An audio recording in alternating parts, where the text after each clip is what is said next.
आप जिस वक्त नौजवान थे, जब भी यहाँ के नौजवानों के मुस्तकबिल में दूसरे रियासतों में जाकर, दूसरे शहरों में जाकर नौकरी और रोज़गार करना था, और आज भी हमारे तमाम नौजवानों के लिए यहाँ पे रोज़गार मौजूद नहीं।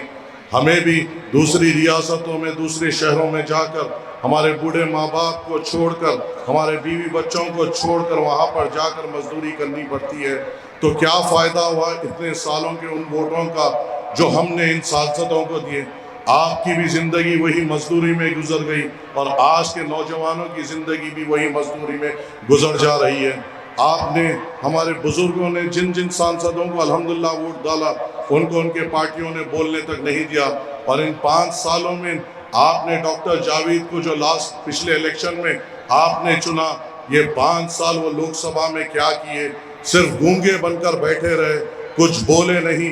ना नौजवानों के रोजगार के लिए बात की, ना बुजुर्गों के लिए अच्छे अस्पताल के लिए बात की, ना रोडों के लिए बात की, ना पुल पुलैया के लिए बात की। 5 साल पहले जो किशनगंज था आज भी वही है। तो क्या फ़ायदा हुआ ऐसे सांसद को चुनने का जो गूंगा है, जो खामोश है, जो डरपोक है, जो अपने लोकसभा के लोगों की नुमाइंदगी तक नहीं कर सकता? 5 साल में इन्होंने क्या किया? 5 साल में मैंने देखा एक बार एक एएमयू का पोस्टर लेकर वो तना ठहर गए। अरे क्या जिंदगी है तुम्हारी? तुम्हारी पार्टी में इतने सारे सांसद, क्या तुम्हारे पास इतनी ताकत नहीं थी कि अपने साथ अपने पार्टी के 1-2 सांसदों को ठहरा लेते एएमयू के लिए? क्या तुम्हारे पास इतनी ताकत नहीं थी कि जब तुम एएमयू का बैनर लेकर लोकसभा में ठहर कर फोटो डाल रहे तो अपने गठबंधन के 1-2 सांसदों को लेकर अपने साथ अपनी ताकत का मुजाहरा करते थे? हमें सिर्फ धोखा देने, हमें सिर्फ बहलाने और फुसलाने एक फोटो डाल दी गई। आप मुझे बताइए, आपके सामने मजलिस इत्तेहादुल मुस्लिमीन है, आपके सामने बैरिस्टर असदुद्दीन ओवैसी साहब की बेबाक आवाज़ और खिदमात है। हर मसाइल पे अगर हम पर किसी किस्म की परेशानी आती है तो हिंदुस्तान में कौन हमारे लिए लड़ता है? कौन हमारे लिए तड़पता है? कौन हमारे लिए बात करता है? कौन हमारे हुकूक के लिए लड़ता है? बाबरी मस्जिद का मसला हो तो ठहरने वाले सिर्फ बैरिस्टर असदुद्दीन ओवैसी साहब रहते हैं, कोई और नहीं ठहरता।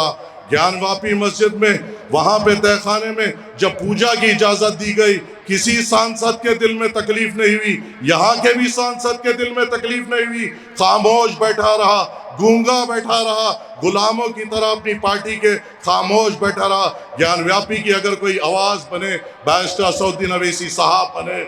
जब हम पर कानून लाया गया सीए एनआरसी का, हर कोई खामोश बैठा रहा। हमारे लिए कोई उठकर बात करे, बैरिस्टर असदुद्दीन ओवैसी साहब बात करे। जब वुमेन रिजर्वेशन का बिल आया, खवातीन को रिजर्वेशन की देने की बात आई, उस वक्त उठकर मुस्लिम खवातीन को उसमें हिस्सा देने की बात कोई और सांसद ने नहीं की सिवाय बैरिस्टर असदुद्दीन ओवैसी साहब के।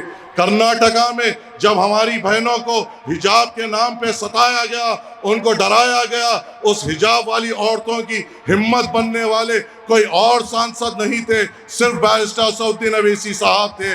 कहीं भी हमारे पर किसी किस्म की तकलीफ होती है, परेशानी होती है, तो सिर्फ वो पूरे हिंदुस्तान में एक ही सांसद है जो हमारे लिए तड़पते हैं, हमारे लिए उठते हैं, हमारे लिए बोलते हैं, वक्त के हुक्मरानों के आंखों में आंखें डालकर बात करते हैं। वो बैरिस्टर असदुद्दीन ओवैसी साहब है, जिनका झंडा अख्तर उल ईमान साहब उठाकर आपके दरमियान में आए हैं। असदुद्दीन ओवैसी साहब को मजबूत करने अख्तर उल ईमान साहब दिनों रात आपके साथ फिर रहे हैं। अख्तर उल ईमान साहब का बस एक ख्वाब है कि उस लोकसभा में जाऊं तो बैरिस्टर असदुद्दीन ओवैसी साहब के साथ ठहरूं, उस लोकसभा में जाऊं तो बैरिस्टर असदुद्दीन ओवैसी साहब की तरह बात करूं, उस लोकसभा में जाऊं तो किशनगंज के लोग नौजवानों की रोजगार की बात कर सकूं, उस लोकसभा में जाऊं तो यहाँ पे अच्छे अस्पताल मिलने की बात कर सकूं, उस लोकसभा में जाऊं तो यहाँ के नौजवानों को अच्छे स्कूल और कॉलेजेस देने की बात कर सकूं,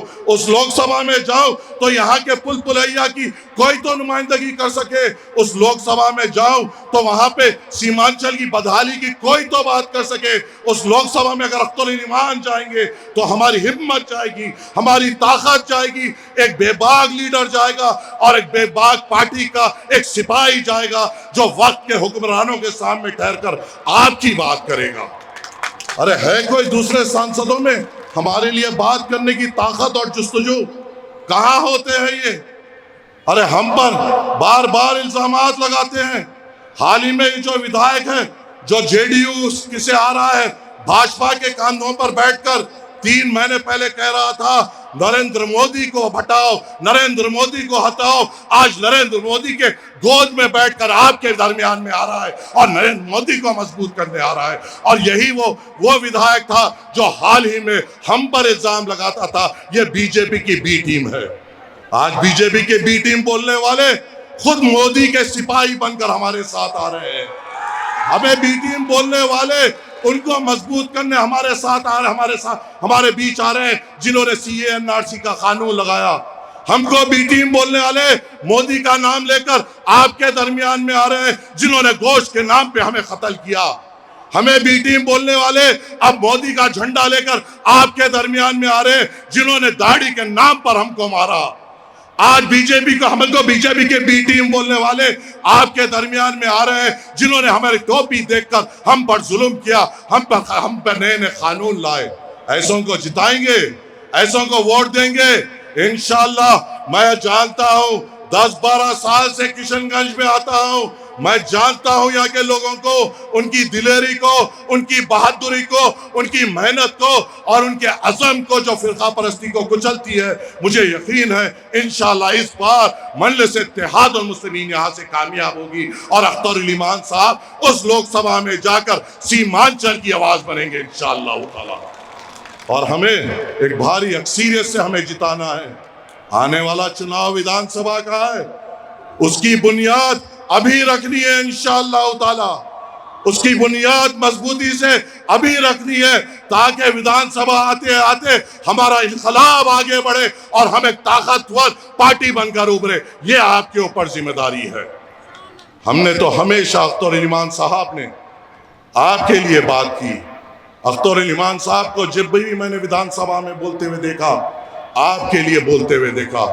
मैंने अख्तरुल ईमान साहब को जब भी हुकूमतों से लड़ते हुए देखा तो आपके लिए लड़ते हुए देखा। क्या इतने मजमे में किसी एक ने डॉक्टर जावेद को आपके लिए लड़ते हुए देखा?